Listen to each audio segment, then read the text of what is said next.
Thank you, Anthony, for the introduction. Yeah, it's a pleasure to have you here in this webinar. And maybe just one slide to the company. So Nevis is actually a spin-off of Adnovum, as you might know. We are in the meantime around 95, almost 100 people working in our location in Switzerland, in Germany, in Hungary, and also in UK. So we just recently also expanded to the UK market. Nevis has a very strong position in the financial market in Switzerland. So Nevis is protecting around 80% of the Swiss e-banking transactions. And you see a selection of our customer base here on that slide. But said this, I mean, what we see also when talking to those customers that you see on this slide, it's always about combining usability and security. And why is usability important in a digital business? Actually, the competition is also very strong. And there are multiple studies, but basically the number they are really converting. A single bad experience on a digital channel may lead to customer leaving you or selecting another provider for the same business. So, and 20% obviously is a significant number, and that's actually why, digital experience is a key asset and a key element in the digital competition. So, but how does the customer reality look today? So let's look into some figures. Our studies have shown that the average digital user has around 130 accounts today. Most of them still secured by username password. This is the predominant means of authentication nowadays still. This leads then to the fact that users in average spend around 12 days of their life with searching for username passwords, performing password resets, being on the phone with the help desk and so on. And then even worse, when it comes to digital business, around 1/3 of digital transactions are abandoned. And this is actually, when it comes to digital business, really just lost revenue. So the traditional way of performing user authentication is really, big obstacle in the digital business nowadays. On the other hand, users, they're seeking for maximum convenience. And I mean, you can border them with strong password rules. If you don't do that, you see what happens here on top of the slides. This is not a joke. These are indeed the favorite passwords selected by users, in particular if you do not strongly enforce password policies. This is actually the outcome of comprehensive security research performed basically by multiple security researchers analyzing big data breaches like the Equifax data breach, the Marriott data breach, and so on. And it's kind of shocking when you look at this. It gets even worse because users are reusing the same username password combinations for multiple accounts. So the studies have also shown that 52% of the passwords are used for multiple websites. And this then basically opens the door for large-scale so-called credential stuffing attacks. And basically this is really highly automated. Meanwhile, you can even purchase this kind of attacks as a service. So you don't need really deep technical skills. How this works in practice. So basically the only knowledge that you need to have is how to navigate in the dark web. So you go to the dark web, you purchase there a so-called combo list. Combo list is a list of cracked username password combinations. They are collected from these big data breaches, but also from phishing and malware attacks. And then basically you upload this combo list to a cracking tool suite. You can also rent that as a software as a service. There's really like a second software industry in the background providing this. This cracking tool suite normally consists of a bot network in the background, which enables automated attacking, probing of selected target accounts, including then also attack tools, which then, if an account is opened successfully, perform well-selected, well-designed action on that particular service.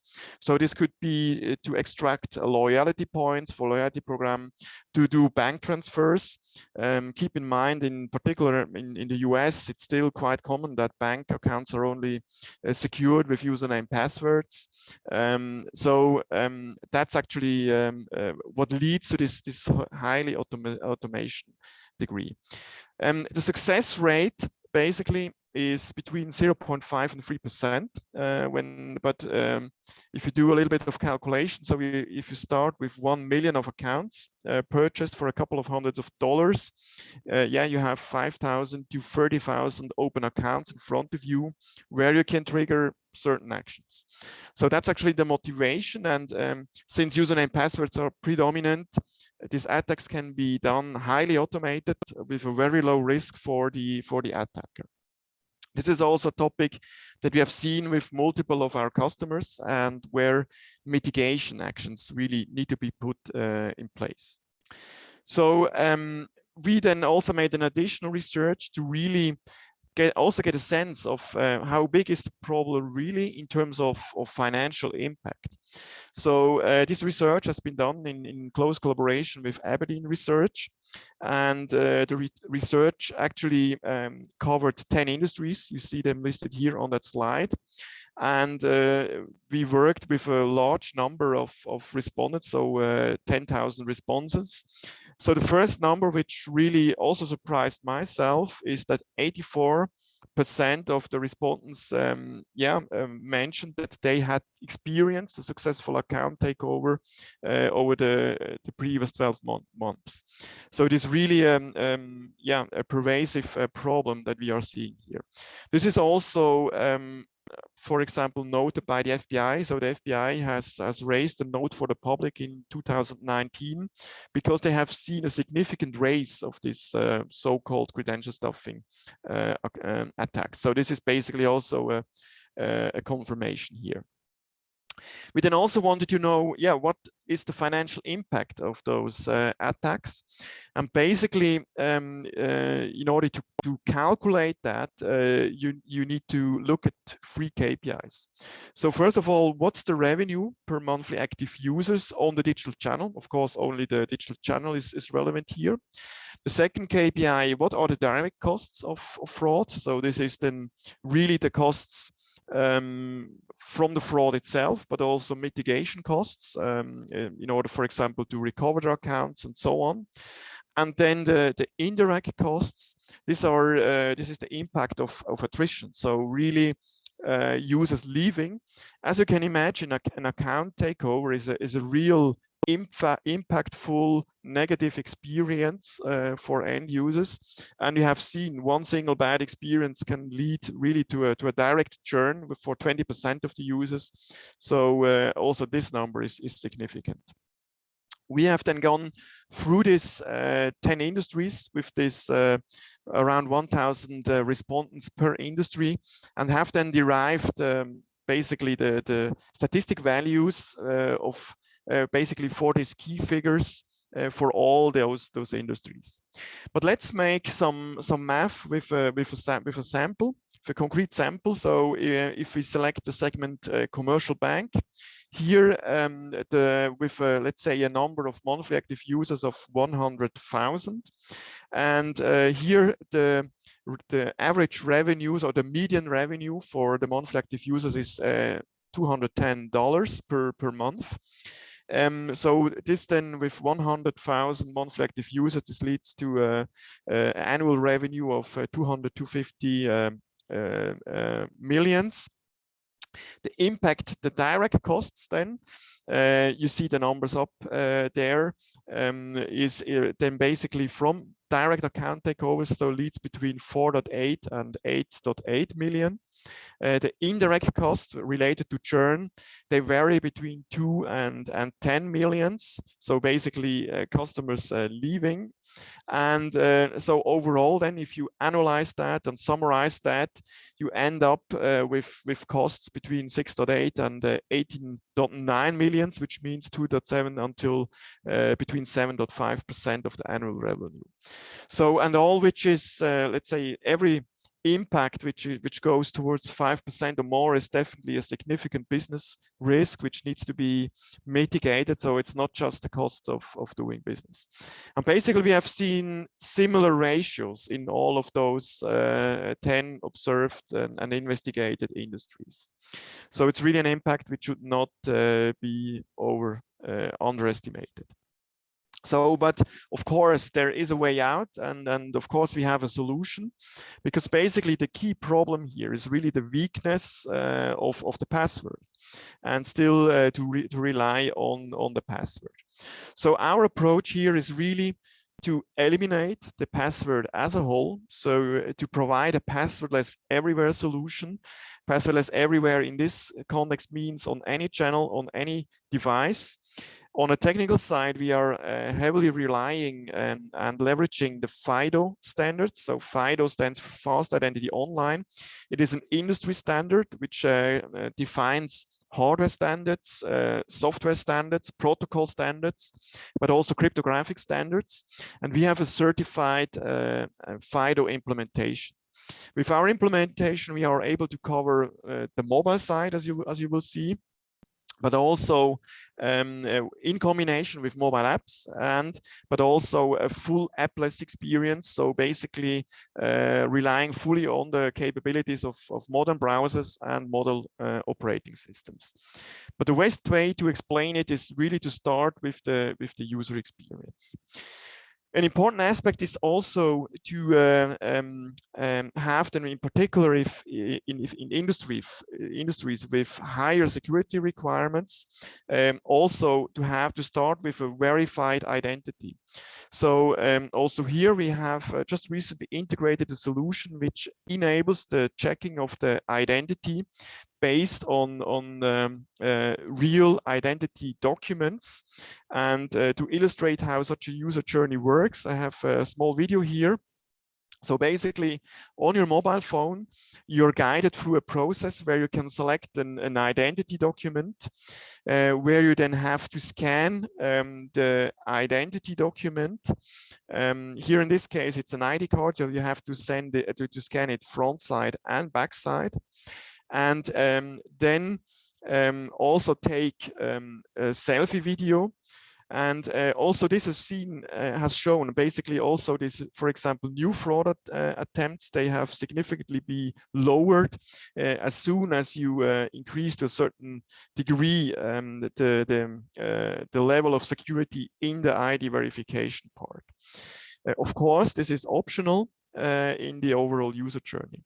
So here, after taking the selfie video, the data extracted from the ID document is then matched with the data from the video stream. So to really make sure that the document is genuine, that it is the same person from the live stream, as well as on the ID document. And then basically you get verified attributes. You have then a verified set of user attributes to start with. The very next step then is to, in the very same process, register a second factor, which is then supporting from then on a passwordless user journey. And what you see here on this screen and then in the coming video sequence is basically a self-service functionality where the user enrolls a mobile application which performs a passwordless user experience. On the right-hand side, you will see a so-called branded access app now in action. Which provides this passwordless experience. Of course, the very same functionality can also be integrated into existing mobile apps to provide the very same experience. So said this, the enrollment then basically works in the way that as soon as the user selects the enrollment functionality, that QR code is displayed. This QR code is then scanned with the mobile app. The user then gets a selection of so-called authenticators, authentication methods. This list depends on the capabilities of the phone. In this example, Face ID is selected. And now basically this mobile app is linked to this account in one seamless process. So the idea is basically to have to provide a kind of atomic process, as we call it, where you have verified attributes, which are then directly linked with a strong authentication, which is providing a passwordless experience now on. Of course, these two parts of the process are optional, so you can combine them. You can also just perform the passwordless part because, for example, you have done the ID verification by other means. So this is really optional. So now the user is already ready to go to perform a full passwordless login. And now you have multiple possibilities how you can shape this login experience. One possibility is, for example, to have this as pure second factor with a password, or to have an experience which is now working with push notifications. So here the user still has to type the user ID, then gets a push notification, the app opens, he confirms via Face ID and is logged in. So very seamless, no password involved at all. That's one option. We then actually went one step ahead to even eliminate the need for the username. So as you can see here on the login screen, there's already a QR code on it. So by scanning this QR code with the mobile app, you will then directly end up in the very same flow without having the need to even type a password. So this then looks as follows. So the user opens the app, scans the QR code, confirms it via Face ID, and is then directly logged in. So extremely seamless, not even the need to remember a username. This then basically also works very well on the mobile journey. So as you can see here below the QR code, there's a link which with the label Open Nevis Access App. This is a so-called universal link which opens automatically the mobile app if, for example, the user journey, like in this example, starts in the mobile browser. So basically what you see here at the moment is the mobile browser. So just to demonstrate that, the user clicked on the Open Nevis Access App link, the app opens automatically. He confirms the login via Face ID and then is logged in. So as you can see, very seamless, very frictionless user journey for that part. Maybe you ask yourself, what's the magic behind it? So basically, during the registration, so the first step that you have seen with the QR code, an asymmetric key pair is generated. The public key is transferred to the server side. The private key remains on the device, stored in the so-called secure element. So this is a special chipset, which is available now on all smartphones out in the wild. And on this secure element, it is impossible to extract the key. And the biometrics are then only used to basically unlock the key. And actually what's going on behind the scenes for a login is then a so-called challenge response protocol where a challenge is signed by the private key on the phone. So therefore, as you can imagine, if you look back to this volumetric attacks that I described earlier in terms of credential stuffing, with this concept, it is absolutely impossible to do this volumetric attacks because you need the private key. And this private key is individual, is stored on the device of the user. So yeah, it is absolutely impossible to do this easygoing, no risk attacks for an attacker here. So having this infrastructure in place with this asymmetric key material, securely distributed and securely enrolled, you can then also perform so-called transaction confirmations. Transaction confirmations are there to secure critical steps in a business process in addition. So just also to illustrate that, so here, for example, there's a set of approvals pending, which need to be approved by the user. So in this case, these are orders, but this can be anything. And then also here, by clicking on the approval, the app is triggered via a push notification. User sees again what he is going to approve.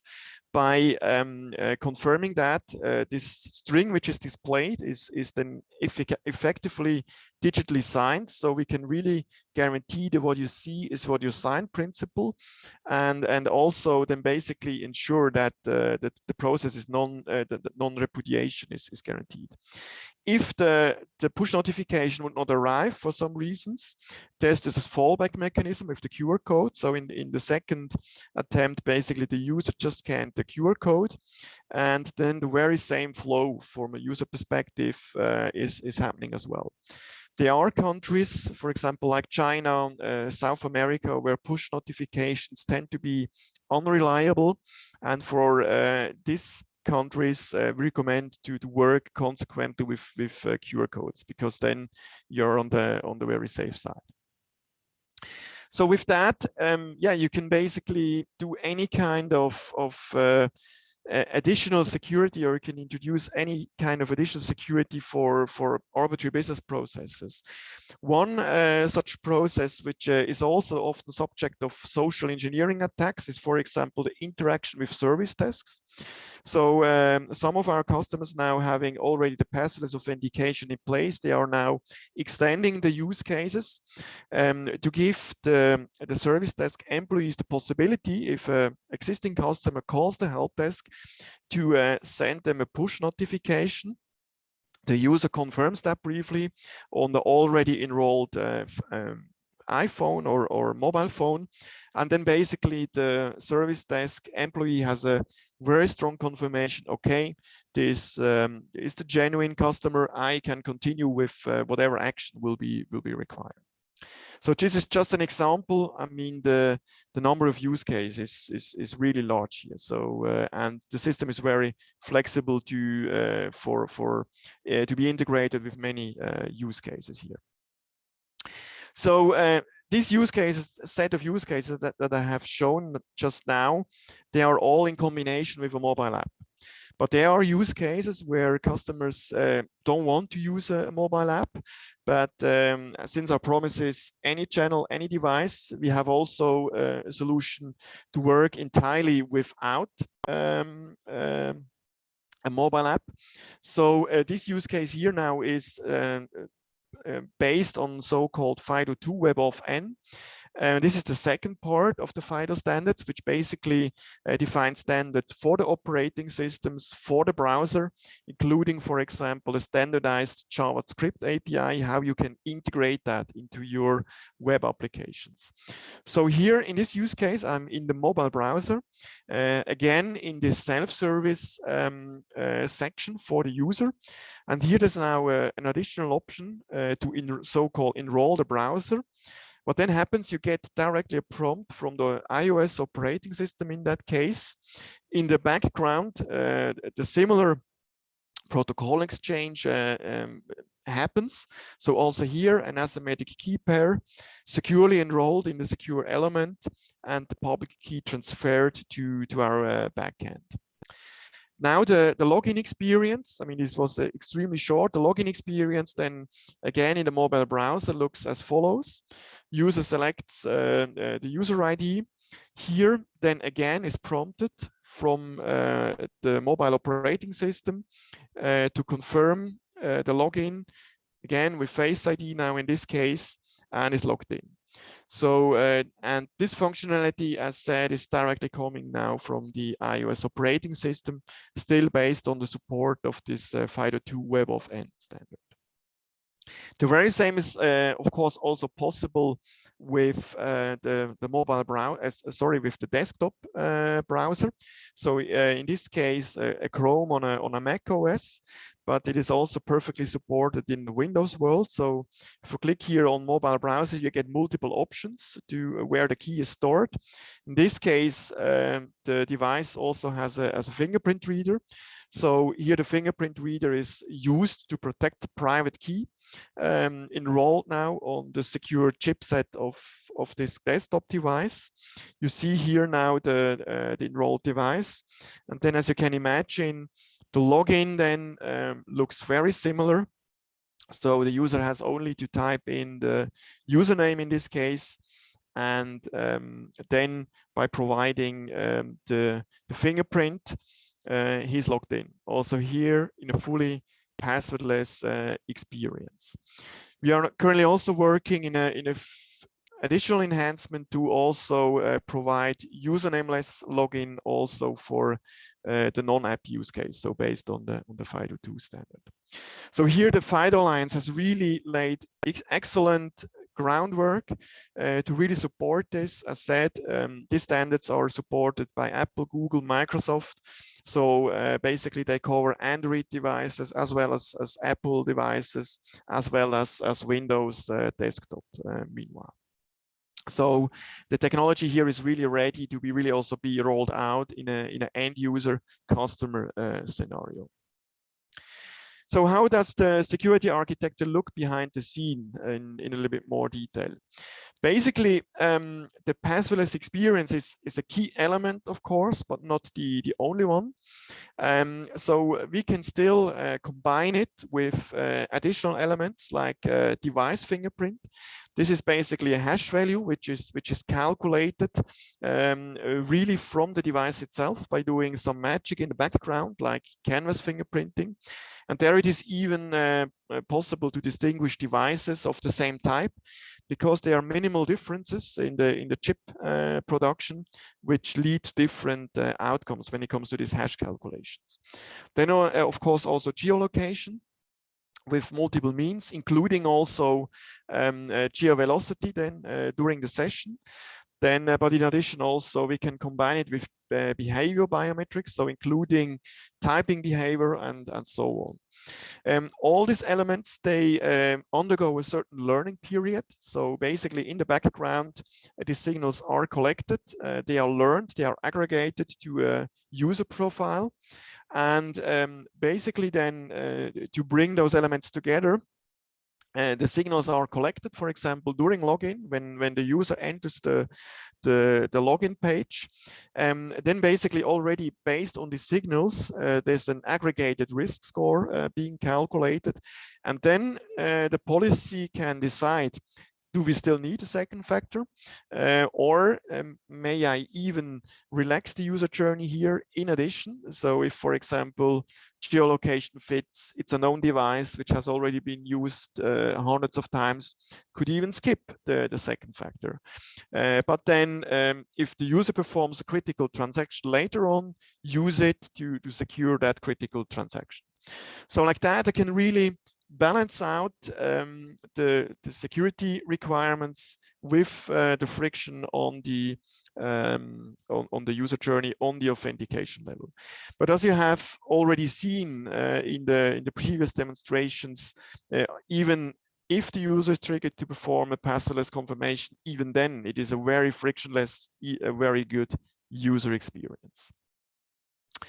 So how can we deliver those solutions? So basically there are 3 delivery models. So on the left-hand side, you see the Identity Suite, which is a full-fledged software delivered solution, which is also able to deal with complex environments with heterogeneous application landscape. It can be fully deployed on public clouds, so it is fully cloud enabled. And typically the implementation projects are then performed by partners like Adnovum. Then we have the Authentication Cloud, which is a SaaS offering, really tailored around this passwordless functionality that I have just demonstrated. It can be integrated into any kind of platform. So this can be a finance portal, gaming platforms, health insurance portals, and so on, with a low-code approach where the existing identity management can remain in place, and just this passwordless functionality and ID verification is added to the overall system. And on the right-hand side, you see the Identity Cloud offering. Here, this is a highly standardized SaaS service directly provided by Nevis for organizations with limited IT capabilities, which need to be up and running within a couple of hours. So here we provide a no-code approach with highly standardized processes, which can be easily deployed here. So, but very interesting for you might be, what really happens if I would enroll such a passwordless solution. And here I have a concrete example with PostFinance. So basically, PostFinance was the pilot customer here for to enroll this passwordless functionality on a large scale. So PostFinance has around 2.6 million customers on the e-finance portal in Switzerland. In 2019, before the new solution was enrolled, the situation was as follows. So there was a card reader-based 2FA solution in place that you see here on the left-hand side. Then there was an alternative, which is called Mobile ID. It is based on encrypted SMS. It was introduced around 2014, so was in place for 5 years. It needed a special SIM card, a special enrollment also with the telco provider. And around 40,000 users were using this out of 2.6 million. So it was not a huge success, although technically very, very sophisticated. On the mobile side, there was only a so-called quick service in place, so a limited set of functionality because, the underlying security architecture was missing to provide a full-fledged mobile banking. So this was the starting point. Then in 2019, the following solution was enrolled. So a full-fledged mobile banking solution with an in-app login based on the FIDO standards that I have previously shown. And the very same app can also be used for the desktop login. And then, of course, then with this security architecture in place, then there's also the capability there to perform transaction confirmation, also based on biometrics. So this solution got then deployed in June 2019. So time's really running fast, already 3 years ago. So, and basically what has been done, the app has been pushed to the App Store. There has been a step-by-step guide, a small one for the existing customers. And to be on the cautious side, there were even some additional resources allocated to the help desk, because normally the rollout of a new authentication mechanism for such a large user base, it will trigger some additional calls on the help desk. So what has then been observed was quite impressive. So only after 37 hours being live, there were already more logins compared to the mobile ID login, which has already been out there for 5 years. Basically at day 7, already the biggest football stadium in Switzerland could have been filled. Already there it was clear it was the fastest and most successful digital offering in the rollout which has ever been released by PostFinance until then. At day 9, already the Commerzbank arena in Frankfurt could have been filled. At day 22, already a quarter of the migration target for the whole year was done. And then basically we made another, let's say, measurement after 1 year. What has been observed is that the interaction rate of customers using the passwordless logging is about 2 to 3 times higher. After 12 months, more than 2/3 of all logins have been done passwordless, and it's another confirmation that mobile first is really key when it comes to digital business. So 4 out of 5 logins have been performed on the mobile app. So that's some key KPIs which really show that this solution is very well received by the end users. Post-finance then really wanted to know it even better. So they also made an end user survey, and basically you see here the answers. Basically a recommendation rate of 93%. I mean, it's a dream for every marketing specialist, everyone which is involved in customer surveys. So also here, the direct end user feedback is really convincing. So to summarize, basically, I myself, I'm now more than 20 years in the IT security business, and often we had to work in the past with trade-offs between security and usability.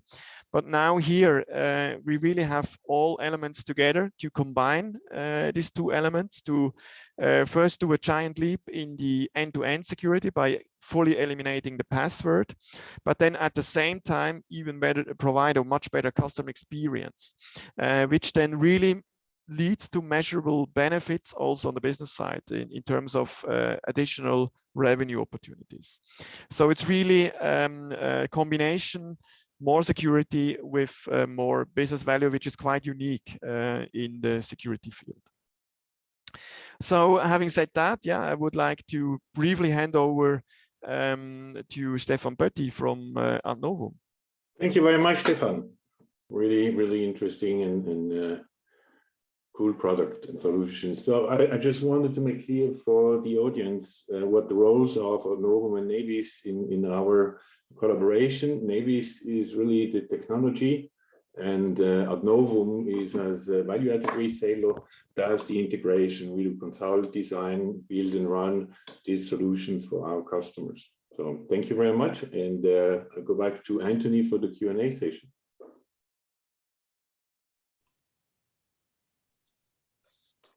Thank you both, especially Stefan Schweitzer from Nevis for the very interesting presentation.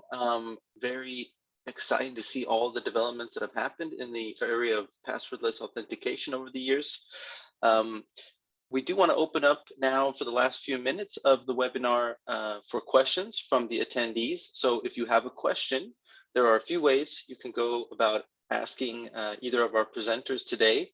One is by using the raise hand function in Zoom, and then we can ask you to unmute and you can ask your question directly.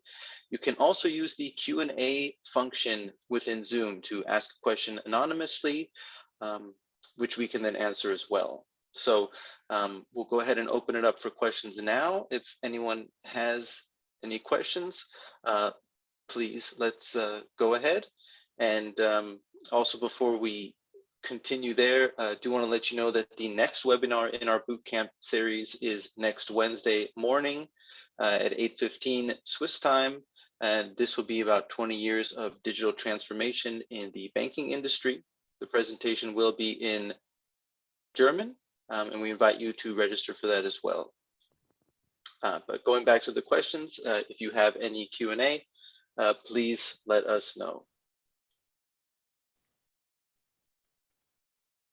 And I do see a question that came in via private chat to me, which I will relay to Stefan from Nevis. And it has to do with the topic of credential stuffing. And the question, an anonymous one, was that, are there any other measures outside of two-factor authentication to tackle this serious problem? Yes, basically the measures I jump back here. Potential other measures are these ones which are listed here on that slide. So to take those into consideration, like known device fingerprints, known locations. So if this is, for example, is all unknown, it is highly likely that there will be an attacker. However, this elements, or these risk signals, as we call them, they have a certain fuzziness. So they are not 100% deterministic. It might still be the genuine user which is using a different device. And from that point of view, the passwordless authentication approach is the only deterministic, fully addressing a solution, or the only solution which fully addresses the root of the problem here. And by just using the let's say more fuzzy solutions, you will always have certain edge cases which are not very well covered. And, Great, thank you for that answer. And I have another anonymous question that came in the meantime, related to biometric data. And if biometric data is stolen, what are the options then? And the person continues here, writes, they obviously only have one face, and a stolen password could be reset or changed. But what happens if biometric data is stolen? Mm-hmm. So first of all, it has to be said that stealing biometric data is a huge effort also for the attacker. So also always keep in mind that the attacker, they also want to do it as convenient as possible, and also with minimal risk. So to really steal biometric data, you have to get close to the user, because I mean today's, for example, face recognition, as it is also provided by Apple, has a very high quality. So for example, it recognizes photo-based attacks and so on. So you really need to go then towards deepfakes and so on, which is a huge effort, and which is impossible to do it at a large scale. That's the first thing. Secondly, maybe you have recognized in the demo screen video, there's also a so-called PIN, in-app PIN, which can be used. So for example, we have certain customers which enroll multiple authenticators in one flow, so also using the PIN flow and beside the biometrics. And then, for example, if a new biometric would be registered with the phone, this is then only possible if the user also successfully confirms the PIN. And this PIN is completely independent from the device PIN, so it can be managed individually, also with different policies. So there are multiple ways to safeguard and to address this. And of course, security is also, it's like in aeronautics, also there security comes always from multiple elements. And I think this is well illustrated on that slide as well. Beside that, also this other elements like device fingerprints, geolocation can also then play a role in the overall security concept.